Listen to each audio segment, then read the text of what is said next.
ఎవరైతే క్రితం జన్మలో జ్ఞానాన్ని సంపాదిస్తారో వారు మరుజన్మలో దైవీ సంపదలతో పుడతారు. వారికి క్రింద చెప్పబడిన దైవీ సంబంధమైన 26 గుణాలు ఉంటాయి. 1. భయం లేకపోవడం. 2. సత్వగుణం కలిగి ఉండటం, మనస్సు నిర్మలంగా ఉంచుకోవడం. 3. జ్ఞానమును సంపాదించడం. 4. విద్యాదానము, జ్ఞానదానము, భూదానము, అన్నదానము మొదలగు దానములు శక్తికొద్దీ చేయడం. 5. ఇంద్రియ నిగ్రహం. 6. జ్ఞాన యజ్ఞము చేయడం. 7. పురాణములు శాస్త్రములు చదవడం. 8. ప్రతి పని ఒక తపస్సులాగా చేయడం. 9. మంచి ప్రవర్తన. 10. అహింస వ్రతమును పాటించడం. 11.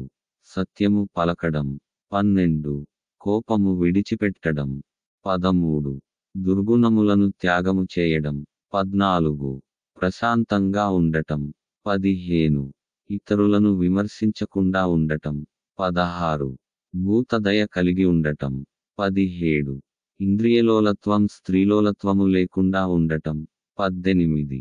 మృదువుగా మాట్లాడటం. 19. చెడ్డ పనులు చేసినప్పుడు సిగ్గుపడటం. 20. చిత్తచాంచల్యము వదిలిపెట్టడం. 21. ముఖంలో మనస్సులో తేజస్సు కలిగి ఉండటం. 22. ఓర్పు కలిగి ఉండటం. 23. అన్ని వేళలలో ధైర్యంగా ఉండటం. 24. శరీరము మనస్సు శుచిగా ఉంచుకోవడం.